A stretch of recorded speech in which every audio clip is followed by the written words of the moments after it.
Hello friends, welcome to our YouTube channel Masala man story. Bollywood मसाला एक अलग अंदाज में। अगर कहीं बॉलीवुड के दिग्गजों की बात चले और वहाँ राज कपूर का जिक्र ना हो, ऐसा तो हो नहीं सकता। राज कपूर को भारतीय फिल्म इंडस्ट्री का शोमैन कहा जाता है। उन्होंने भारतीय सिनेमा का चेहरा बदल दिया। भले ही वो आज हमारे बीच नहीं है, लेकिन उनकी एक्टिंग और काम को आज भी याद किया जाता है। अगर राज कपूर की बनाई हुई कुछ बेहतरीन फिल्मों की बात करें तो उनमें शी 420, आवारा, संगम, बॉबी और सत्यम शिवम सुंदरम शामिल है। उन्होंने विदेशों में भी भारतीय फिल्मों का डंका बजाया। एक संपूर्ण फिल्मकार होने की वजह से वो अभिनय, निर्देशन, निर्माण के अलावा कहानी, पटकथा, संपादन, गीत संगीत में भी अपनी रुचि रखते थे। बॉलीवुड के दमदार एक्टर, डायरेक्टर और प्रोड्यूसर राज कपूर से जुड़ी कुछ दिलचस्प बातें करते हैं। ये बिरहा, ये दूरी, तो अलगी मजबूरी, फिर कोई। राज कपूर का जन्म पाकिस्तान के पेशावर में 14 दिसंबर 1924 को हुआ था। 1930 में उनके पिता पृथ्वीराज कपूर थिएटर में काम करने के चलते मुंबई पहुंचे। उनके पिता पृथ्वीराज कपूर भारतीय सिनेमा के सफल और मशहूर रंगकर्मी के साथ फिल्म अभिनेता हुआ करते थे। राज कपूर ने 1935 में आई फिल्म इनकलाब से अपने करियर की शुरुआत की, लेकिन इस फिल्म में वो बाल कलाकार के रूप में थे। लेकिन बतौर हीरो नीलकमल से उनकी किस्मत खुली। फिल्मी दुनिया में कदम रखे राज कपूर को सिर्फ 1 साल ही हुआ था। उन्होंने 1948 में महज 24 साल की उम्र में अपना स्टूडियो खोल दिया था, जिसका नाम आरके फिल्म्स है। उनकी सत्यम शिवम सुंदरम, तीसरी कसम, चोरी चोरी, अनाड़ी, छलिया, आवारा, शी 420, मेरा नाम जोकर, बरसात, जागते रहो, राम तेरी गंगा मैली, प्रेम रोग और बॉबी जैसी फिल्में आज भी दर्शकों को खूब पसंद आती है। खुद ही मर मिटने की ये जिद है हमारी, खुद ही मर मिटने की ये जिद है हमारी, सच है दुनिया वालों के हम। राज कपूर ने एक्टिंग और डायरेक्शन के साथ शानदार लेखन में भी लोगों को अपना दीवाना बनाया। हालांकि उनके फैंस को शायद ही ये बात पता हो कि राज कपूर एक वक्त अपने पिता पृथ्वीराज कपूर के स्टूडियो में बहुत ही कम वेतन पर काम करते थे। रिपोर्ट्स के अनुसार पृथ्वीराज कपूर को अपने बेटे की क्षमता पर कोई खास यकीन नहीं था। इसी कारण उन्होंने अपने स्टूडियो में राज कपूर को झाड़ू लगाने का काम दिया था। इसके बदले में उन्हें 1 रुपए का मासिक सैलरी मिलती थी। हालांकि बाद में राज कपूर की कला को केदार शर्मा ने पहचाना और उन्हें अपनी फिल्म नीलकमल में हीरो का रोल दे दिया। राज कपूर को उनके पिता पृथ्वीराज कपूर ने एक बार डायरेक्टर केदार शर्मा की फिल्मों के सेट पर बतौर क्लैप बॉय काम करने के लिए भी कहा था, जिसके बाद राज कपूर ने केदार शर्मा की फिल्म विश कन्या के दौरान क्लैप बॉय का काम भी किया था।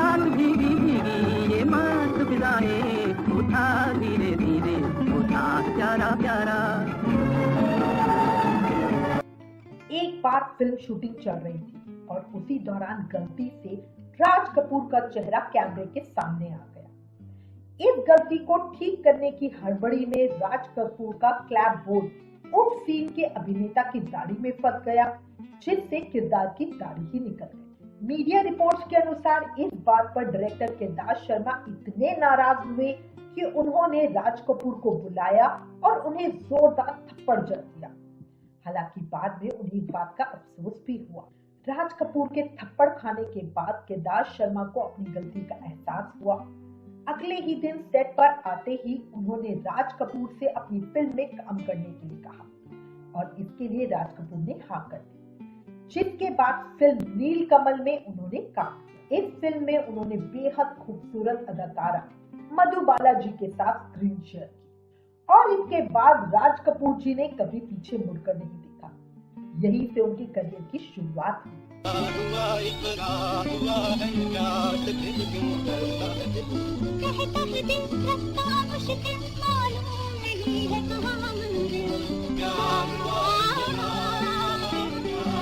उन्होंने एक के बाद एक कई हिट फिल्में दी। राज कपूर साहब ने 9 फिल्म फेयर अवार्ड अपने नाम किए।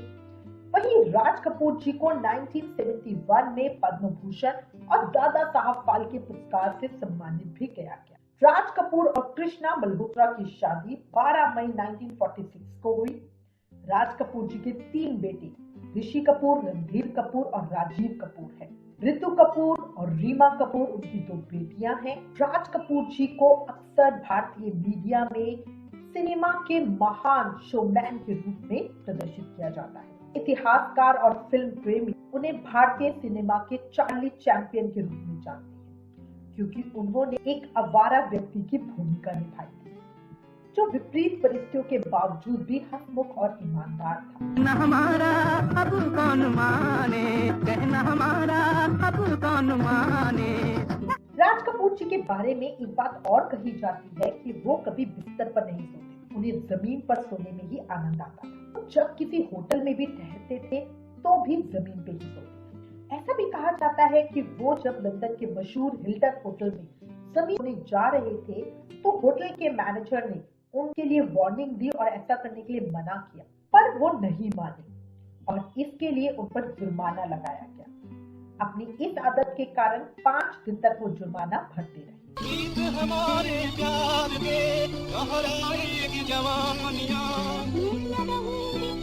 श्री 420 का गाना प्यार हुआ इकरार हुआ, प्यार से फिर क्यों डरता है, आज भी बहुत मशहूर है। इस गाने जैसी ही प्रेम कहानी रही राज कपूर और नरगिस की। ये वो दौर था जब राज कपूर ने अपनी करियर की शुरुआत की। इस किस्से का जिक्र राज कपूर के बेटे ऋषि कपूर ने अपनी बायोग्राफी खुल्लम खुल्ला में किया था। उन्होंने इस बायोग्राफी में अपने पिता राज कपूर के कथित अफेयर्स का भी जिक्र किया था, जिसमें उन्होंने राज कपूर और नरगिस जी के बारे में जानकारी दी। हालांकि उन्होंने नरगिस जी का नाम कहीं लिखा नहीं था। उन्होंने लिखा था, मेरे पिता राज कपूर जब 28 साल के थे उस वक्त वो किसी से बेपनाह मोहब्बत करते थे। अफसोस की बात यह है कि वो महिला मेरी मां नहीं थी। उनकी प्रेमिका और कोई नहीं बल्कि उस वक्त की सुपरहिट फिल्म आग, बरसात और आवारा की नायिका थी। गौर करने वाली बात यह है कि ऋषि कपूर ने किसी का नाम नहीं लिया, लेकिन जिन फिल्मों का जिक्र उन्होंने किया है उनकी नायिका नरगिस थी। कहा तो ये भी जाता है कि राज कपूर नरगिस से बेइंतहा मोहब्बत करते थे, लेकिन उनके लिए अपनी पत्नी कृष्णा कपूर और बच्चों को छोड़ने के लिए वो तैयार नहीं थे। दरअसल नरगिस तो शादीशुदा राज कपूर के साथ भी रिश्ते में बंधने के लिए तैयार थी, लेकिन राज कपूर इसके लिए तैयार नहीं थे। इसके बाद दोनों की राहें एकदम अलग हो गई और नरगिस ने सुनील दत्त के साथ शादी कर ली। जानकार बताते हैं कि जब नरगिस और सुनील दत्त के फेरे हो रहे थे उस वक्त राज कपूर की आंखें छलछला गई। ये भी बताया जाता है कि अपना रिश्ता टूटने के बाद नरगिस और राज कपूर ने कभी साथ में काम नहीं किया। नरगिस ने 1956 में जागते रहो की शूटिंग खत्म करने के बाद आरके स्टूडियो में कभी कदम नहीं रखा। हालांकि इसके 24 साल बाद वो ऋषि कपूर की शादी में शामिल होने के लिए आरके स्टूडियो में पहुंची। उस वक्त नरगिस बेहद नर्वस थी। ऐसे में कृष्णा कपूर ने उन्हें ढांचा बंधाया और उन्होंने कहा कि मेरे पति बेहद खूबसूरत और रोमांटिक हैं। मैं अट्रैक्शन समझ सकती हूँ। मैं जानती हूँ कि आप क्या सोच रही हैं, लेकिन अतीत को लेकर परेशान होने की जरूरत नहीं। आप मेरे घर में खुशी के मौके पे आई हैं और आज हम एक ही हैं। इस किस्से का जिक्र भी ऋषि कपूर जी ने खुद अपनी बायोग्राफी में किया था।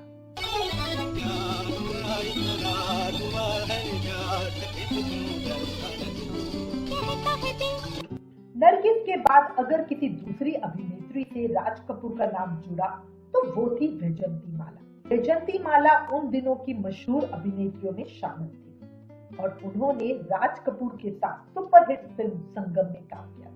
ऋषि कपूर ने अपनी किताब में लिखा था कि मुझे याद है कि जब पापा का अफेयर वैजयंती माला के साथ था उस वक्त मैं अपनी माँ के साथ मरीन ड्राइव स्थित नटराज होटल में रहने लगा था। होटल से हम चित्रकूट स्थित अपने घर में शिफ्ट हो गए। ये वही घर था जो पापा ने हमारे लिए खरीदा था। उन्होंने माँ को वापस लाने की हर कोशिश की, लेकिन माँ तब तक नहीं मानी जब तक पापा ने अपनी जिंदगी के उस किस्से को खत्म नहीं कर दिया। गौर करने वाली बात ये है कि वैजयंती माला ने राज कपूर और अपने रिश्ते की अफवाहों को सिरे से नकार दिया था। इस किस्से का जिक्र भी ऋषि कपूर ने अपनी आत्मकथा में किया था। उन्होंने लिखा था, बैजंती माला ने दावा किया था कि मेरे पिता ने पब्लिसिटी के लिए रोमांस की कहानी कर दी। मैं नहीं जानता कि वो इतना कैसे गिर सकती है, कैसे ये बात कह सकती हैं कि उनका अफेयर नहीं था। उन्हें बातों को तोड़ मोड़ कर पेश करने का कोई अधिकार नहीं है, क्योंकि हकीकत बयां करने के लिए मेरे पिता जीवित नहीं। असली नकली चेहरे देखे, दिल पे 100 पहरे देखे, मेरे दुख से दिल से पूछो, क्या क्या ख्वाब सुनहरे देखे, टूटा जिस तारे में नजर थी हमारी। नरगिस और बैजंती माला के बाद राज कपूर का नाम जीनत अमान के साथ भी जुड़ा। दरअसल जीनत अमान ने जब सत्यम शिवम सुंदरम में राज कपूर के साथ काम किया तो दोनों असल जिंदगी में बहुत करीब आ गए। इसका जिक्र देव आनंद ने अपनी आत्मकथा में किया। दरअसल देव आनंद जीनत अमान से मोहब्बत करते थे। उन्होंने अपनी किताब में लिखा था कि एक बार नशे में धुत राज कपूर ने जीनत अमान को अपनी बाहों में भर लिया। उस वक्त दोनों की हालत ऐसी थी जैसे ये उनके लिए आम बात थी। उस वक्त मेरा दिल टुकड़े टुकड़े हो गया। राज कपूर ने जीनत अमान से कहा कि तुम अपना वादा तोड़ रही हो। तुमने मुझसे कहा था कि तुम मेरे सामने हमेशा सफेद साड़ी में आओगी। देवानंद ने लिखा था, उस दौरान जीनत बेहद शर्मसार थी और ये देखकर मेरा दिल टूट गया। मैं वो जगह छोड़ के चला गया। बता दें कि राज कपूर और जीनत अमान के अफेयरों की अटकलों पर विराम तब लगा जब उन्होंने डायरेक्टर प्रोड्यूसर मजहर खान से निकाह कर लिया।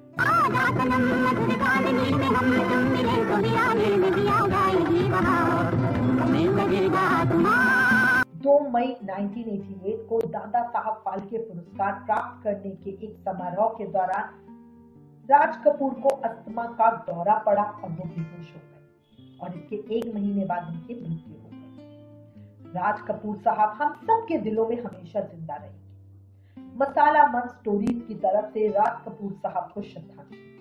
और इसी के साथ मैं उम्मीद करती हूँ आपको ये वीडियो बहुत इंटरेस्टिंग लगी होगी। इसी तरह हमसे जुड़े रहें। चैनल को अभी तक सब्सक्राइब नहीं किया तो जल्दी से कर दे।